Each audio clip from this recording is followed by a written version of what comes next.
前は一体何なんだ。友達だ。 Hey guys, we're back for some more Illusion Connect. Sorry, I meant to get this video out yesterday, but I had some kind of audio issue or 2 tracks of audio recording in the background, so we're doing this now. But anyway, let's go over the update that we are going to be getting on the 1st of February, which, like I said in my last video, or my video I tried to put out yesterday, it is weird that we are getting the dev notes so early. It's just how they've changed banners getting released. Like originally we were getting banners on like Wednesdays, then they eventually got pushed back to Thursdays, then to Fridays, then Saturday and Sunday, and now they're all the way back to a Monday. So I guess they still do their dev notes regardless on Tuesday for us here in the States, and then it's gonna really depend on when the banner went up, because the banners are always exactly 1 week long, so it's just weird. But at any rate, maybe they're gonna circle back one day, being pushed back so far to being back on a Tuesday or Wednesday. We'll see.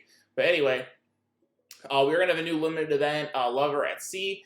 Unsure at this point in time if that's going to be another exchange event, if it's going to be maybe popularity event, something like that. So far, I think those have been the only 2 major things that have changed, have been like the popularity tournament style events and then the regular exchange events. So we'll see how that goes. Then we also are going to have Abby's selective summon banner. So she is going to be a new DPS character. That's a rock and roll waifu. We'll go over her at the end of the video, and then we are going to be having the red and white Nicola and Diana banner. So if you guys do not know, Diana will be getting her awakening. It should be happening on the 1st, as far as I'm aware, unless maybe her awakening comes later, because I know like when Hersey's awakening came out, she was like a week after her announcement. So we'll see on that. But regardless, Diana will have a rate up banner. So if you guys are going to be interested in awakening your Diana, it's a good opportunity to get some extra shards. So good luck to those who are going to be pulling on that. Or if you don't have Nicola as well at 6-star, Nicola is a phenomenal unit for PvE content, even for PvP as well. So I would definitely recommend summoning if you guys do not have either of those characters built up. Then we are going to get a new SR Emma from the limited event. So the Lover at Sea, I assume, was where we're going to be getting Emma. She's going to be just a free event character. Unsure if we're going to be able to getting excess shards of her to get her like to a 5-star. She will only go to 5-star because she is an SR rarity. So just keep note on that. And then we're going to have a new battle pass as well, which I think is going to be Burial. So there aren't really any new PvE content as far as new difficulties or anything like that being added or anything crazy to talk about, but we will go ahead and talk about the new characters that are at the bottom of your screen here. So since there's 3 new characters being added to the game, and we're getting a battle pass, we're getting a new select banner, and we're getting a free-to-play event character, I am pretty sure Burial is going to be the battle pass character. I'm not going to go over her skill set though, simply because it's not 100% guaranteed, but expect that to be, more than likely the situation. So let's go over Emma. She's not super fantastic in my opinion. I'm actually not really hyped for either of these characters, to be honest. But let's go over her. So her basic attack just attacks one single enemy for 100% damage. Her special skill is going to deal an attack that also does column damage and then deals 120% damage. So just basic column damage there. And then her unique skill is going to deal damage 6 times to one target, and then has a 25% chance to stun for 1 round. So, it's okay. And then she's going to increase her attack for every empty position on the battlefield, yours and your opponent's included. So she's kind of like a Pan, but I'm pretty sure Pan's DPS output is a lot higher.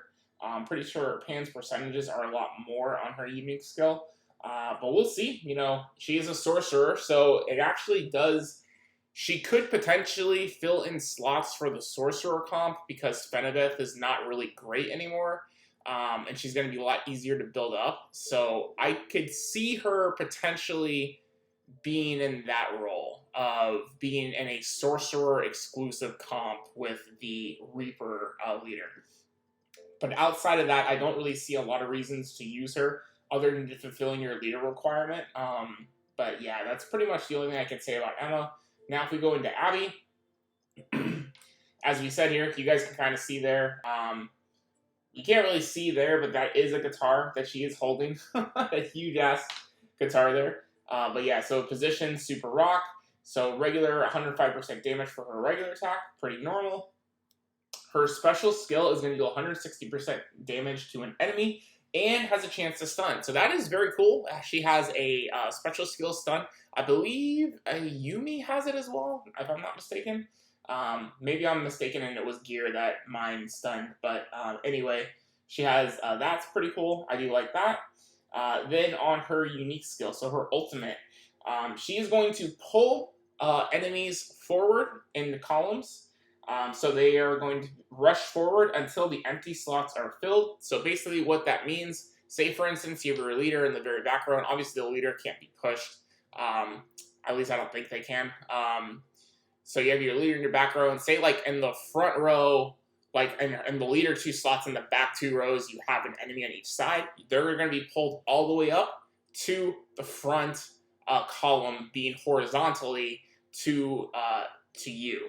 So what that then is going to do, after moving, is going to do 280% damage to a row of enemies. So basically, it's going to reorganize the group so that you have a more likelihood chance of hitting an AoE of multiple enemies. So kind of a little overcomplicated of how I guess I explained it, but basically she's going to group up enemies together, so hopefully she hits 3 targets or 2 targets as opposed to 1 target.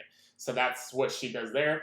And then for her passive, she's going to increase damage done to Sorcerer and attack classes. So far we've had all Sorcerer cooperative raids, and a lot of these Sorcerer guild bosses are pretty difficult, like Rotania, Fenebeth, Nicola, units like that. So she's going to deal extra damage to them, as well as the attack classes, you know, like Kasumi, or your, I don't think Jemmy is a boss. I don't think she's in there, but like a Kasumi or a Maki, things like that are going to deal extra damage. So pretty cool. She's got a built-in, you know, Bane for those selected units. And then she's going to have, in the future, a skill to go with Yasmin, which is just going to reduce Abby's energy cost by 1 if Yasmin is in your party. Remember, deploy just means they have to be in your party. You do not have to have them in play.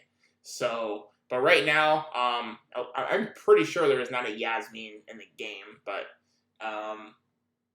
I'll double check just to make sure I'm not mistaken on that, but I'm pretty sure we do not have a Yasmin yet in the game. Unless that is spelling wrong and they meant Jasmine, because that says Yasmin. That's Jasmine. And I'm just making sure I'm not incorrect there. Because it's spelled here Yasmin, right? Yes, with a Y.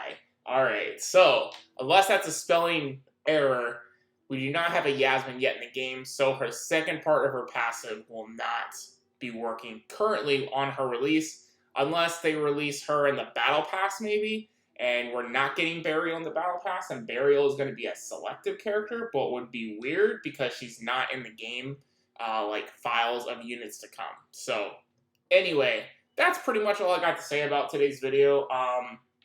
Honestly, unless Abby's banner is like ridiculously good, like has like Phoebe and Diana and Tatsumi like on raid up, I would probably skip the banner.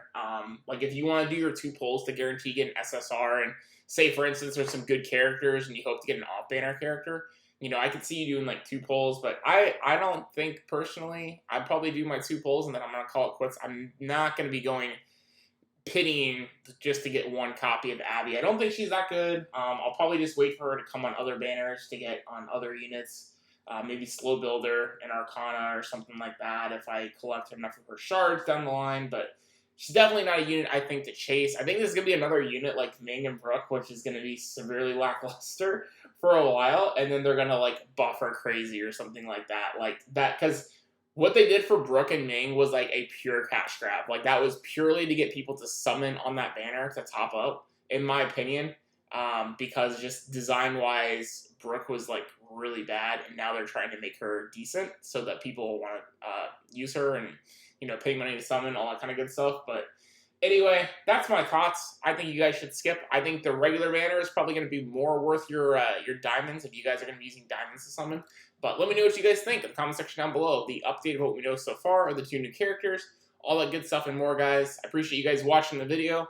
If you guys did enjoy today's content, make sure you guys drop a like down below. Hit that subscribe button if you guys are new, and ring that bell so you don't miss the next upload from me here on Illusion Connect. I hope you guys have an awesome weekend, and we'll